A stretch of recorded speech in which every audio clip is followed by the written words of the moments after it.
ಮಂಡಲ, ಯಂತ್ರ ಈ ಎರಡೂ ಹೆಸರುಗಳನ್ನ ಕೇಳಿದಾಗ ಮನಸ್ಸಿಗೆ ಬರೋದು ಒಂದೇ ತರಹದ ಚಿತ್ರಗಳು ಅಲ್ವಾ? ನೋಡಕ್ಕೆ ಬಹುತೇಕ ಒಂದೇ ರೀತಿ ಕಾಣಿಸಿದ್ರೂ ಅವುಗಳ ಉದ್ದೇಶ, ಅವುಗಳ ಶಕ್ತಿ ಸಂಪೂರ್ಣವಾಗಿ ಬೇರೆ. ಒಂದು ದೈವಿಕ ಆರಾಧನೆಗೆ ಮೀಸಲಾದ ಪವಿತ್ರ ಸ್ಥಳವಾದ್ರೆ, ಇನ್ನೊಂದು ಶಕ್ತಿಯನ್ನೇ ನಿಯಂತ್ರಿಸೋಕೆ ಬಳಸೋ ಒಂದು ಸಾಧನ. ಬನ್ನಿ, ಇವತ್ತಿನ ವಿಶ್ಲೇಷಣೆಯಲ್ಲಿ ಈ ಪ್ರಾಚೀನ ಜ್ಯಾಮಿತಿಗಳ ಹಿಂದಿನ ನಿಜವಾದ ಅರ್ಥ ಏನು ಅಂತ ನೋಡೋಣ. ಮೊದಲಿಗೆ ಗುರುಯಂತ್ರದ ಈ ಅದ್ಭುತವಾದ ವಿನ್ಯಾಸವನ್ನ ಒಮ್ಮೆ ನೋಡಿ. ಒಂದರೊಳಗೊಂದು ಹೆಣೆದುಕೊಂಡಿರೋ ತ್ರಿಕೋಣಗಳು, ವೃತ್ತಗಳು, ಕಮಲದ ದಳಗಳು ಇವೆಲ್ಲ ಕೇವಲ ಅಲಂಕಾರಕ್ಕಾಗಿ ಇರೋದಲ್ಲ. ಇದರಲ್ಲಿರೋ ಪ್ರತಿಯೊಂದು ರೇಖೆಗೂ ಒಂದು ಅರ್ಥವಿದೆ. ಪ್ರತಿಯೊಂದು ಆಕೃತಿಯೂ ಒಂದು ನಿರ್ದಿಷ್ಟ ಶಕ್ತಿಯನ್ನ, ಒಂದು ಕಾಸ್ಮಿಕ್ ತತ್ವವನ್ನ ಪ್ರತಿನಿಧಿಸುತ್ತೆ. ಇದು ನಿಜಕ್ಕೂ ಕಲೆ ಮತ್ತು ಗಣಿತದ ಒಂದು ಅದ್ಭುತ ಸಂಗಮ. ಹಾಗಾದ್ರೆ ಈ ವಿನ್ಯಾಸಗಳ ಹಿಂದಿನ ಅಸಲಿ ರಹಸ್ಯವಾದ್ರೂ ಏನು?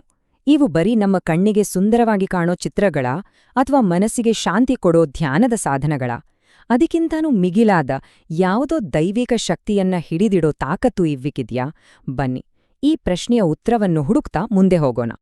ಇವತ್ತಿನ ದಿನಗಳಲ್ಲಿ ಮಂಡಲ ಅಂದ ತಕ್ಷಣ ನಮ್ಗೆಲ್ಲ ನೆನ್ಪಾಗೋದು ಅಂಗಡಿಗಳಲ್ಲಿ ಸಿಗೋ ಕಲರಿಂಗ್ ಬುಕ್ಸ್. ಹೌದು, ಒತ್ತಡ ಕಡಿಮೆ ಮಾಡೋಕೆ ಅದೊಂದು ಒಳ್ಳೆ ದಾರಿ. ಆದ್ರೆ ನಾವು ನೋಡ್ತಿರೋದು ಅದರ ಒಂದು ಸಣ್ಣ ಭಾಗ ಮಾತ್ರ. ಅದರ ನಿಜವಾದ ಬೇರುಗಳು ಸಾವಿರಾರು ವರ್ಷಗಳಷ್ಟು ಹಳೇದು ಮತ್ತು ಅದರ ಮೂಲ ಉದ್ದೇಶ ಕೇವಲ ಮನೋರಂಜನೆ ಅಲ್ಲ, ಬದಲಾಗಿ ಗಹನವಾದ ಧ್ಯಾನ ಮತ್ತು ದೈವಿಕ ಆರಾಧನೆಯಲ್ಲಿ ಅಡಗಿದೆ. ಅಸಲಿಗೆ ಮಂಡಲ ಮತ್ತು ಯಂತ್ರ ಪದಗಳನ್ನ ಎಷ್ಟೋ ಜನ ಒಂದೇ ಅನ್ನೋ ಹಾಗೆ ಬಳಸ್ತಾರೆ. ಇದೇ ನಮ್ಮ ಇವತ್ತಿನ ವಿಶ್ಲೇಷಣೆಯ ಕೇಂದ್ರಬಿಂದು. ಯಾಕೆಂದ್ರೆ ಪ್ರಾಚೀನ ಗ್ರಂಥಗಳ ಪ್ರಕಾರ ಮಂಡಲ ಮತ್ತು ಯಂತ್ರ ಒಂದೇ ಅಲ್ಲ. ಅವುಗಳ ರಚನೆ, ಉದ್ದೇಶ ಮತ್ತು ಬಳಕೆಯ ವಿಧಾನದಲ್ಲಿ ದೊಡ್ಡ ವ್ಯತ್ಯಾಸವೇ ಇದೆ. ಆ ವ್ಯತ್ಯಾಸ ಏನು ಅಂತ ನಿಖರವಾಗಿ ತಿಳಿದುಕೊಳ್ಳೋಣ. ಸರಿ, ಆ ಗೊಂದಲವನ್ನ ಬಗೆಹರಿಸೋಕೆ ಮೊದಲಿಗೆ ನಾವು ಮಂಡಲದ ಬಗ್ಗೆ ಸರಿಯಾಗಿ ಅರ್ಥ ಮಾಡ್ಕೊಳ್ಳೋಣ. ಹಾಗಾದ್ರೆ ಈ ಮಂಡಲ ಅಂದ್ರೆ ನಿಜವಾಗಿಯೂ ಏನು? ಅದರ ಕೆಲ್ಸವಾದ್ರೂ ಏನು? ನೋಡಿ, ಮಂಡಲ ಅಂದ್ರೆ ಕೇವಲ ಒಂದು ಚಿತ್ರ ಅಲ್ಲ, ಅದೊಂದು ಪವಿತ್ರವಾದ ಗಡಿರೇಖೆ ಹಾಕಿದ ಸ್ಥಳ. ಮಂತ್ರಗಳ ಮೂಲಕ ದೇವತೆಗಳನ್ನ ಆಹ್ವಾನಿಸೋದಿಕ್ಕೆ ಸಿದ್ಧಪಡಿಸಿದ ಒಂದು ಶಕ್ತಿ ಕ್ಷೇತ್ರ.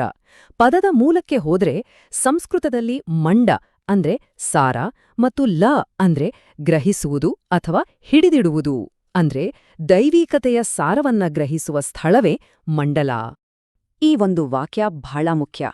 ಮಂಡಲ ಅನ್ನೋದು ಕೇವಲ ನೆಲದ ಮೇಲೆ ಬರೆದ ಒಂದು ರೇಖಾಚಿತ್ರ ಅಲ್ಲ.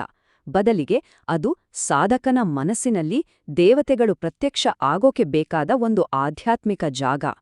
ಒಂದು ರೀತಿಯಲ್ಲಿ ಹೇಳ್ಬೇಕಂದ್ರೆ ಇದು ನಮ್ಮ ಲೌಕಿಕ ಜಗತ್ತಿಗೂ ದೈವಿ ಜಗತ್ತಿಗೂ ನಡುವೆ ಇರೋ ಒಂದು ಪೋರ್ಟಲ್ ಇದ್ದ ಹಾಗೆ.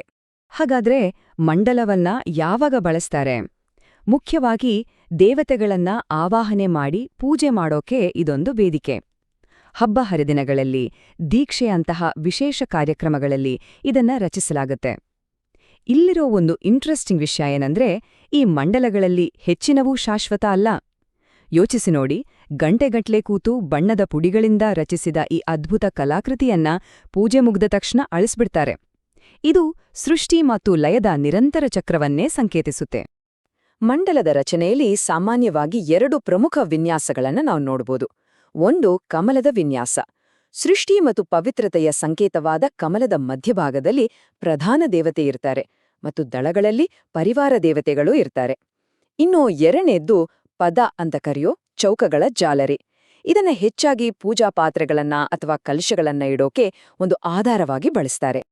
ಸರಿ, ಮಂಡಲ ಅಂದ್ರೆ ಪೂಜೆಗಾಗಿ ಸಿದ್ಧಪಡಿಸಿದ ಒಂದು ಪವಿತ್ರ ಸ್ಥಳ ಅಂತ ಗೊತ್ತಾಯಿತು. ಹಾಗಾದ್ರೆ ಯಂತ್ರದ ಉದ್ದೇಶವೇನು? ಈಗ ಯಂತ್ರದ ನಿಗೂಢ ಜಗತ್ತನ್ನು ಪ್ರವೇಶಿಸೋಣ. ಇದು ಕೇವಲ ಪೂಜೆಗೆ ಸೀಮಿತವಲ್ಲ, ಬದಲಾಗಿ ಅತೀಂದ್ರಿಯ ಶಕ್ತಿಗಳನ್ನ ನಿಯಂತ್ರಿಸೋಕೆ ಬಳಸೋ ಒಂದು ವಿಶಿಷ್ಟ ಸಾಧನ. ಯಂತ್ರ ಅನ್ನೋ ಪದದ ಅರ್ಥವೇ ಉಪಕರಣ ಅಥವಾ ಸಾಧನ. ಸಂಸ್ಕೃತದಲ್ಲಿ ಯಂ ಅನ್ನೋ ಧಾತುವಿನಿಂದ ಈ ಪದ ಬಂದಿದೆ. ಯಂ ಅಂದ್ರೆ ನಿಯಂತ್ರಿಸೋದು. ಹೆಸರೇ ಹೇಳೋ ಹಾಗೆ ಯಂತ್ರ ಅನ್ನೋದು ಶಕ್ತಿಗಳನ್ನ, ಘಟನೆಗಳನ್ನ ಅಥವಾ ಜನರನ್ನ ನಿಯಂತ್ರಿಸೋಕೆ ಬಳಸೋ ಒಂದು ಪವರ್ಫುಲ್ ಜಾಮಿತೀಯ ಸಾಧನ. ಯಂತ್ರದ ಶಕ್ತಿ ಎಂಥದ್ದು ಅನ್ನೋದಿಕ್ಕೆ ಅಭಿಚಾರ ಅಂತ ಕರೆಯೋ 6 ಮಾಂತ್ರಿಕ ಕ್ರಿಯೆಗಳೇ ಸಾಕ್ಷಿ. ಇದರಲ್ಲಿ ಒಳ್ಳೇದೂ ಇದೆ, ಕೆಟ್ಟದ್ದೂ ಇದೆ. ಮೊದಲನೇದು ಶಾಂತಿ ಅಂದ್ರೆ ಸಮಾಧಾನ ಪಡಿಸೋದು. ಆಮೇಲೆ ವಶೀಕರಣ ಅಂದ್ರೆ ಒಬ್ಬರನ್ನ ನಿಯಂತ್ರಣಕ್ಕೆ ತಗೊಳ್ಳೋದು. ಸ್ತಂಭನ ಅಂದ್ರೆ ಶತ್ರುವನ್ನ ನಿಶ್ಚಲಗೊಳಿಸೋದು. ವಿದ್ವೇಷಣ, ಇಬ್ರ ನಡುವೆ ದ್ವೇಷ ಹುಟ್ಸೋದು. ಉಚ್ಚಾಟನ ಅಂದ್ರೆ ಓಡಿಸೋದು. ಮತ್ತು ಕೊನೆಯದಾಗಿ ಮಾರಣದಂತಹ ಭಯಾನಕ ಕ್ರಿಯೆಗಳಿಗೂ ಕೂಡ ಯಂತ್ರಗಳನ್ನ ಬಳಸಲಾಗುತ್ತೆ. ಇದಕ್ಕೆ ಒಂದು ಉದಾಹರಣೆ ಇಲ್ಲಿದೆ ನೋಡಿ. ಇದು ಆಕರ್ಷಣ ಯಂತ್ರ. ಇದು ನಾವು ಆಗಲೇ ನೋಡಿದ ವಶೀಕರಣ ಕ್ರಿಯೆಯ ಒಂದು ಭಾಗ. ಒಬ್ಬ ನಿರ್ದಿಷ್ಟ ವ್ಯಕ್ತಿಯನ್ನ ತನ್ನ ಕಡೆಗೆ ಸೆಳೆಯೋಕೆ ಇದನ್ನ ಬಳಸ್ತಾರೆ. ಯಂತ್ರದ ಮಧ್ಯದಲ್ಲಿ ಆಕರ್ಷಿಸಬೇಕಾದ ವ್ಯಕ್ತಿಯ ಹೆಸರನ್ನ ಬರೆದು ಮಂತ್ರಗಳ ಮೂಲಕ ಅದಕ್ಕೆ ಶಕ್ತಿ ತುಂಬಲಾಗುತ್ತೆ. ಯಂತ್ರದ ಗುಣಲಕ್ಷಣಗಳು ಅದರ ಕಾರ್ಯಕ್ಕೆ ತಕ್ಕ ಹಾಗೆ ಇವೆ.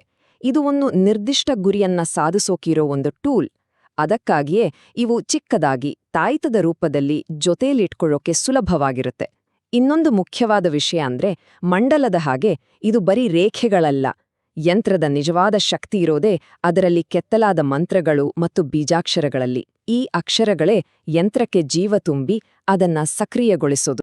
ಸರಿ, ನಾವು ಮಂಡಲ ಅಂದ್ರೆ ಒಂದು ಪವಿತ್ರ ಸ್ಥಳ ಮತ್ತು ಯಂತ್ರ ಅಂದ್ರೆ ಒಂದು ಮಾಂತ್ರಿಕ ಸಾಧನದ ಬಗ್ಗೆ ತಿಳಿದುಕೊಂಡೆವು. ಈಗ ಇವೆರಡನ್ನೂ ಅಕ್ಕಪಕ್ಕ ಇಟ್ಟು ಅವುಗಳ ನಡುವಿನ ಮುಖ್ಯ ವ್ಯತ್ಯಾಸಗಳನ್ನ ಮತ್ತೊಮ್ಮೆ ಸ್ಪಷ್ಟವಾಗಿ ನೋಡೋಣ. ಒಟ್ಟಾರೆಯಾಗಿ ಹೇಳೋದಾದ್ರೆ ವ್ಯತ್ಯಾಸ ಏನು? ಸಿಂಪಲ್ ಆಗಿ ನೆನ್ಪಿಟ್ಕೊಳ್ಳಿ. ಮಂಡಲ ಅಂದ್ರೆ ಪೂಜೆ ಮಾಡೋ ಒಂದು ಜಾಗ. ಯಂತ್ರ ಅಂದ್ರೆ ಒಂದು ಉದ್ದೇಶಕ್ಕೋಸ್ಕರ ಬಳಸೋ ಸಾಧನ ಅಥವಾ ಟೂಲ್. ಮಂಡಲಗಳು ಸಾಮಾನ್ಯವಾಗಿ ದೊಡ್ಡದಾಗಿರ್ತವೆ, ಕಲರ್ಫುಲ್ ಆಗಿರ್ತವೆ. ಯಂತ್ರಗಳು ಚಿಕ್ಕದಾಗಿ ಜೊತೆಯಲ್ಲಿಟ್ಕೊಳ್ಳೋ ಹಾಗೆ ಇರ್ತವೆ. ಮತ್ತೆ ಎಲ್ಲದಕ್ಕಿಂತ ಮುಖ್ಯವಾಗಿ ಮಂಡಲದಲ್ಲಿ ಮಂತ್ರಗಳ ಕೆತ್ತನೆ ಕಡ್ಡಾಯ ಅಲ್ಲ. ಆದರೆ ಯಂತ್ರಕ್ಕೆ ಮಂತ್ರಗಳೇ ಪ್ರಾಣವಿದ್ದ ಹಾಗೆ. ಸಾವಿರಾರು ವರ್ಷಗಳ ಹಿಂದಿನ ಈ ಜ್ಞಾನಕ್ಕೆ ಇವತ್ತಿನ ಆಧುನಿಕ ಜಗತ್ತಿನಲ್ಲಿ ಏನಾದ್ರೂ ಬೆಲೆ ಇದೆಯಾ? ಖಂಡಿತವಾಗಿಯೂ ಇದೆ. ಈ ಪ್ರಾಚೀನ ವಿನ್ಯಾಸಗಳ ಪ್ರಭಾವ ನಮ್ಮ ಇವತ್ತಿನ ಆರ್ಕಿಟೆಕ್ಚರಿಂದ ಹಿಡಿದು ನಮ್ಮ ಆಧ್ಯಾತ್ಮಿಕ ಚಿಂತನೆಗಳವರೆಗೂ ಹರಡ್ಕೊಂಡಿದೆ. ಎಡಗಡೆ ಇರೋದು ಪ್ರಾಚೀನ ವಾಸ್ತುಪುರುಷ ಮಂಡಲ, ಬಲಗಡೆ ಇರೋದು ಜೈಪುರದ ಪ್ರಸಿದ್ಧ ಜವಾಹರ್ ಕಲಾಕೇಂದ್ರದ ವಿನ್ಯಾಸ. ಪ್ರಖ್ಯಾತ ಆರ್ಕಿಟೆಕ್ಟ್ ಚಾರ್ಲ್ಸ್ ಕೊರಿಯಾ ಅವರು ಈ ಇಡೀ ಕಟ್ಟಡವನ್ನೇ ಮಂಡಲದ ತತ್ವಗಳ ಆಧಾರದ ಮೇಲೆ ವಿನ್ಯಾಸಗೊಳಿಸಿದ್ದಾರೆ. ಪ್ರಾಚೀನ ಜ್ಞಾನವು ಆಧುನಿಕ ಸೃಜನಶೀಲತೆಗೆ ಹೇಗೆ ಸ್ಫೂರ್ತಿಯಾಗಬಲ್ಲದು ಅನ್ನೋಕೆ ಇದೊಂದು ಅತ್ಯುತ್ತಮ ಉದಾಹರಣೆ. ಅಷ್ಟೇ ಅಲ್ಲ, ಈ ಜ್ಯಾಮಿತಿ ಕೇವಲ ಹೊರಗಿನ ಪ್ರಪಂಚಕ್ಕೆ ಸೀಮಿತವಾಗಿಲ್ಲ. ಯೋಗ ಮತ್ತು ತಂತ್ರಶಾಸ್ತ್ರಗಳಲ್ಲಿ ನಮ್ಮ ದೇಹವನ್ನೇ ಒಂದು ಪವಿತ್ರ ಕ್ಷೇತ್ರ ಅಂತ ಪರಿಗಣಿಸಲಾಗುತ್ತೆ. ನಮ್ಮ ದೇಹದಲ್ಲಿರೋ ಶಕ್ತಿ ಕೇಂದ್ರಗಳಾದ ಚಕ್ರಗಳನ್ನ ಅರಳುತ್ತಿರೋ ಕಮಲಗಳ ರೂಪದಲ್ಲಿ ಕಲ್ಪಿಸಿಕೊಳ್ಳಾಗುತ್ತೆ. ಇದು ನಮ್ಮ ದೇಹದೊಳಗೇ ಇರೋ ಒಂದು ಆಂತರಿಕ ಮಂಡಲದ ಪರಿಕಲ್ಪನೆ. ಈ ಪವಿತ್ರ ಜ್ಯಾಮಿತಿಯ ಹುಡುಕಾಟ ಕೇವಲ ಭಾರತಕ್ಕೆ ಮಾತ್ರ ಸೀಮಿತವಾಗಿಲ್ಲ. ಫ್ಲವರ್ ಆಫ್ ಲೈಫ್ ಅಂತ ಕರೆಯೋ ಈ ವಿನ್ಯಾಸ ಪ್ರಾಚೀನ ಈಜಿಪ್ಟ್ನ ದೇವಾಲಯಗಳಿಂದ ಹಿಡಿದು ಚೀನಾದ ಕಲೆವರೆಗೂ ಜಗತ್ತಿನಾದ್ಯಂತ ಕಂಡುಬರುತ್ತೆ.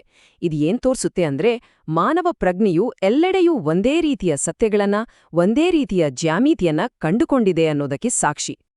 ಹಾಗಾದ್ರೆ ಒಂದೇ ರೀತಿಯ ರೇಖೆಗಳಿಂದ ಕೂಡಿದ ಒಂದು ಚಿತ್ರ ದೇವತೆಗಳನ್ನ ಆಹ್ವಾನಿಸೋ ಒಂದು ಪವಿತ್ರ ಸ್ಥಳವೂ ಆಗಬಹುದು, ಅಥವಾ ಶಕ್ತಿಗಳನ್ನೇ ನಿಯಂತ್ರಿಸೋ ಒಂದು ಸಾಧನವೂ ಆಗಬಹುದು ಅಂತ ನಾವಿವತ್ತು ತಿಳಿದುಕೊಂಡ್ವಿ.